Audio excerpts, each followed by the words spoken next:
18 दिसंबर को national minorities rights day मनाया जाता है और इस मौके पर द प्रिंट के लिए डॉक्टर फयाज अहमद फैजी ने एक कॉलम लिखा है। इस कॉलम में वो बात कर रहे हैं कि किस तरीके से भारत में जब हम माइनॉरिटीज की बात करते हैं, तो जब हम मुस्लिम माइनॉरिटीज की बात करते हैं, इसके अंदर भी डिप्राइव्ड सेक्शंस हैं, वंचित समाज हैं। नमस्कार, मेरा नाम है रेवती करण और द प्रिंट के इस इंटरव्यू में आपका स्वागत है। आज हमारे साथ है डॉक्टर फयाज अहमद फैजी। ये लेखक हैं और पासमानदा मुसलमान समुदाय के लिए काम करने वाले सामाजिक कार्यकर्ता हैं और प्रोफेशन से फिजिशियन भी हैं। द प्रिंट के इस इंटरव्यू में आपका बहुत बहुत स्वागत है डॉक्टर फैजी। बहुत बहुत धन्यवाद। नमस्कार सर, मेरा सबसे पहले आपसे सवाल है कि जब आप अपने कॉलम में माइनॉरिटीज राइट्स की बात कर रहे हैं, तो आपने ये कहा है कि जब माइनॉरिटी राइट्स को जब हमें प्रोटेक्ट करना है, प्रिजर्व करना है, तो ये बहुत जरूरी है कि जो वंचित समाज है, जो डिप्राइव्ड सेक्शन है, उनकी पहचान करना, उनको आइडेंटिफाई करना। इस पॉइंट को आप हमारे दर्शकों को समझाइए। देखिए, ये बहुत ही महत्वपूर्ण पॉइंट मैंने अपने लेख में उजागर करने का प्रयास किया है। देखिए, सरकार कोई भी स्कीम बनाती है, लोक कल्याणकारी स्कीम या वेलफेयर के लिए जो स्कीम बनाती है, उसका सीधा सा उद्देश्य होता है कि वो जरूरतमंद के पास पहुंचे, यानी जिसको जरूरत है उस चीज की, जो वंचित समाज है उसके राइट्स प्रोटेक्ट हो, उसका संरक्षण संवर्धन किया जाए। ये उसका जो है बेसिक उद्देश्य होता है। तो जैसा कि हम जानते हैं कि इस देश में अल्पसंख्यक की जो एक राजनीति या अल्पसंख्यक का जो एक शब्द है, प्रैक्टिकली मुख्य धारा में माइनॉरिटी या अल्पसंख्यक का मतलब मुसलमान होता है और मुसलमान का मतलब अशराफ मुसलमान होता है, जो एलीट क्लास है, शासक वर्गीय रहा है। इसके अतिरिक्त भी जो अगर देखेंगे तो अनुसूचित की गई है जो अन्य धर्म है, जो जैन है, बौद्ध है, ईसाई है या सिख है, उनको भी किया गया है। तो यहाँ एक बड़ी समस्या होती है कि जो भी लोक कल्याणकारी स्कीम है, उनका फायदा जो है, उनका जो जहां तक पहुंचना चाहिए वहां तक ऐसा प्राय देखने में आया है। तो ये उद्देश्य भी है कि लोक कल्याणकारी स्कीमें वंचित समाज तक पहुंचे। तो जहां तक सबसे बड़े अल्पसंख्यक समुदाय जिसे मुसलमान धर्म के मानने वाले कहते हैं, उनमें भी आप देखेंगे तो वो कोई मोनोलिथ समाज नहीं, कोई एक समरूप समाज नहीं, वहाँ एकदम स्पष्ट विभेद है। बाहर से आए हुए शासक वर्गीय जो स्वयं को अशराफ वर्ग कहते हैं, और दूसरा जो भारतीय मूल के देशज जिनको हम पसमानदा मुसलमान कहते हैं, उनका विभेद है। और उसमें जो है वो वंचित तबका जो है पसमानदा है, और भी जो अन्य धर्मों के हैं उसमें। तो ये इसका एक उद्देश्य होता है। तो जब ये बात है कि इस तरह से है, तो उसका ख्याल रखना चाहिए। जैसे मैं एक उदाहरण देके अपनी बात समझाना चाहूंगा कि इसमें एक बात और ऐड की जाती है कि अशराफ वर्ग पहले से अपलिफ्टेड है, तो जो पहले से मुख्यधारा में अपलिफ्ट है, उनका अपलिफ्ट क्या करना है, जो जरूरतमंद है उसी की अपलिफ्ट होना चाहिए। उदाहरण के तौर पे आप देखेंगे कि अदर बैकवर्ड क्लास का जो आरक्षण दिया जाता है, उसमें आप देखेंगे क्रीमी लेयर का प्रावधान है। वो क्रीमी लेयर का प्रावधान इसीलिए है ताकि जो जरूरतमंद समाज है, जो वंचित समाज है, उसी को उसका फायदा मिले। तो क्यों न इसी तरह से हम माइनॉरिटी राइट्स की जब प्रोटेक्शन की बात करते हैं, तो वहां भी हम इसका पहचान करें कि कौन वंचित है। सिर्फ माइनॉरिटी नाम पे, मुस्लिम नाम पे उस मोनोलिथ समाज है भी नहीं, वो ये देखा जा चुका है, प्रूफ हो चुका है। काका कालेकर कमेटी से लेके सच्चर कमेटी, रंगनाथन मिश्रा कमेटी, मंडल आयोग ने, इन सारी चीजों ने इस बात को साबित कर दिया है। तो पहचान तो की जा चुकी है, उसको बस कंसीडर करके उस हिसाब से फिर लोक कल्याणकारी जो भी योजनाएं हैं सरकार की, उस पर ध्यान देना मेरे समझ से वंचित समाज के हित में और राष्ट्र हित में। जी। फिर आपने अपने कॉलम में यूनाइटेड नेशंस के 1992 डिक्लेरेशन की बात की है, जिसमें नेशनल, एथनिक, रिलीजियस और लिंग्विस्टिक माइनॉरिटीज का डिक्लेरेशन हुआ था, यानी कि राष्ट्रीय, भाषाई, धार्मिक और नस्ली अल्पसंख्यक। तो इसमें जो माइनॉरिटीज का डेफिनेशन है, आपने इसका हवाला देते हुए भी आपने एक तरीके से ये बताने की कोशिश की है कि किस तरीके से मुस्लिम समाज के अंदर भी माइनॉरिटी। तो इस पॉइंट को देखें, जो भारतीय संविधान में चूंकि बहुत स्पष्ट परिभाषा नहीं है माइनॉरिटी की, वो बात अलग है कि कॉन्स्टिट्यूशन डिबेट असेंबली में उसके राइट्स को सेफगार्ड करने के लिए एक जो है वो माना गया था कि एक मैकेनिज्म डेवलप किया जाएगा। लेकिन जो यूनाइटेड नेशंस की परिभाषा अगर आप देखेंगे, तो उसमें साफ लिखा हुआ है कि वो लोग जो है कल्चरल और रिलीजन और लैंग्वेज के जो कैरेक्टरिस्टिक है वो कॉमन कॉमन कैरेक्टरिस्टिक शेयर करना चाहिए। तो इसमें जो कल्चर वाली बात है, उसमें आप देखेंगे कि मुस्लिम समाज का जो समाज है, अब जैसा कि हम बात कर चुके कि मोनोलिथ नहीं है, तो इसमें स्पष्ट रूप से संस्कृति के आधार पे, कल्चर के आधार पे विभेद है। बाहर से आए हुए शासक वर्गीय अशराफ का कल्चर अरबी, ईरानी और सेंट्रल एशिया कल्चर है, और जो भारतीय मूल के कन्वर्टेड मुसलमान है उनका कल्चर देशज भारतीय कल्चर है। तो कल्चर में उनकी साम्यता नहीं है। पहले चीज जो डेफिनेशन के अकॉर्डिंग ठीक नहीं बैठती है। दूसरी डेफिनेशन में यह है कि जो ग्रुप जो है सोशली, पॉलिटिकली और इकोनॉमिकली नॉन डोमिनेंट हो और इंफीरियर इन पॉपुलेशन हो। तो जो नॉन डोमिनेंट बात है, जो सोशली, पॉलिटिकली और इकोनॉमिकली, तो इस पे भी आप देखेंगे जो मुस्लिम समाज के जो अशराफ वर्ग है, चूंकि वो शासक वर्ग है, वो डोमिनेंट क्लास है, और वो उसकी डोमिनेंसी इसलिए है कि इसका एक बड़ा बुरा तजर्बा हम लोगों ने इस देश ने किया है पार्टीशन के रूप में, कि अशराफ वर्ग बहुत ही डोमिनेंट क्लास है और पसमानदा नॉन डोमिनेंट है।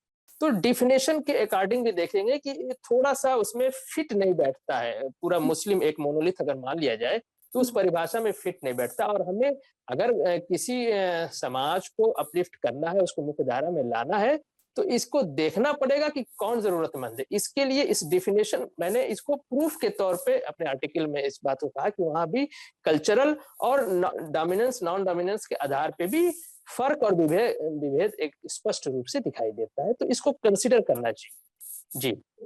तो इसी से संबंधित मेरा अगला सवाल ये है कि अभी आपने कुछ देर पहले ये बताया कि किस तरीके से जो सरकार की वेलफेयर स्कीम्स होती हैं, लाभकारी योजनाएं होती हैं, उनका वो वंचित समाजों तक नहीं पहुंच पाती।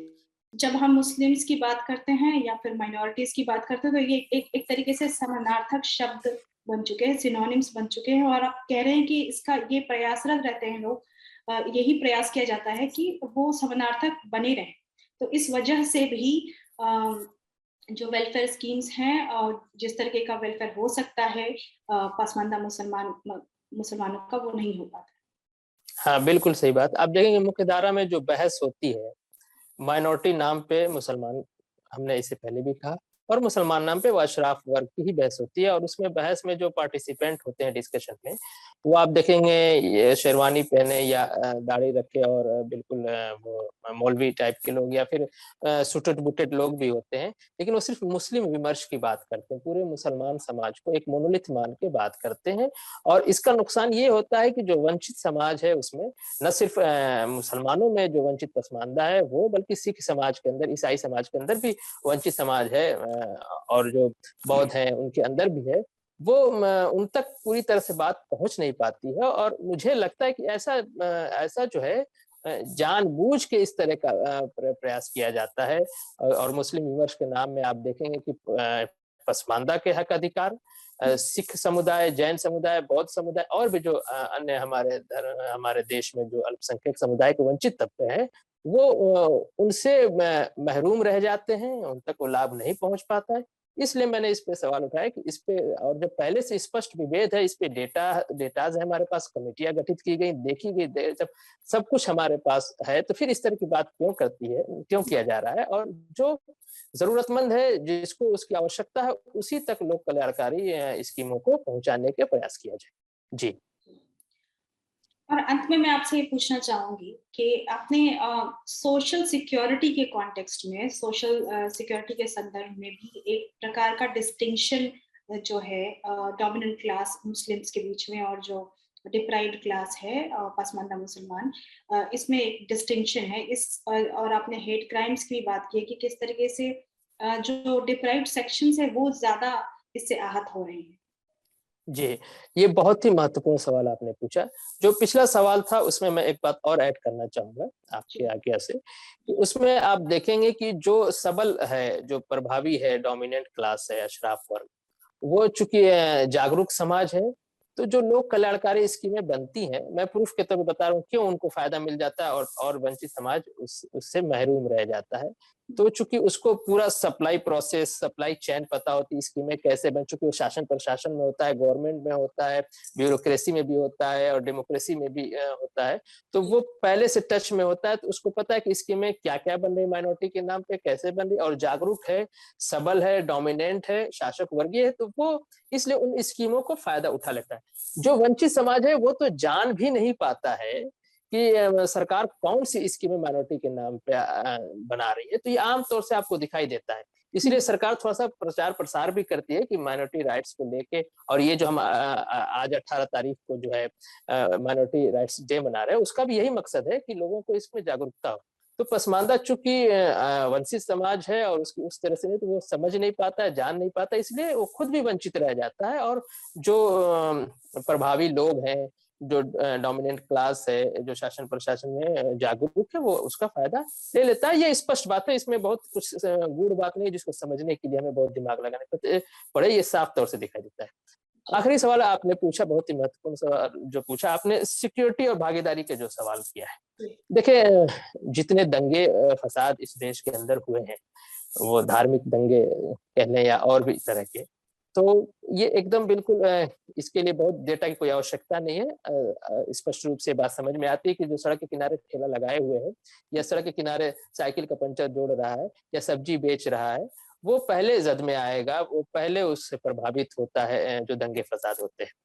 और अगर उसकी बात की जाए, जितने दंगे की रिपोर्ट, दंगे पे जो जांच कमिटीज बनते हैं, उसमें आप देख सकते हैं कि दंगे में जान माल का नुकसान किसका हुआ, किसकी दुकानें जली गई, जो शासक वर्ग या अशराफ वर्ग है वो बहुत कम प्रभावित होता है। तो ये उस डेटा से भी स्पष्ट क्लियर हो जाता है। दूसरी जो भागीदारी की बात है, आप देखेंगे कि माइनॉरिटी की भागीदारी के नाम पे यहाँ भी वही बात होती है, जो लोक कल्याणकारी स्कीमों पे हम लोगों ने बात किया कि जो अशराफ वर्ग जागरूक होता है, शासन प्रशासन में भागीदार होता है, तो यहाँ भाभी देखेंगे इस पे अशफाक हुसैन अंसारी जो मेंबर ऑफ पार्लियामेंट रहे, उन्होंने 14वें लोकसभा तक का एक डेटा अपनी किताब में, उनकी किताब का नाम है बेसिक प्रॉब्लम ऑफ ओबीसी मुस्लिम, उसमें उन्होंने लिखा है कि लगभग 400 एमपीज हुए हैं, जिसमें से सिर्फ 60 पसमानदा समाज से हुए हैं।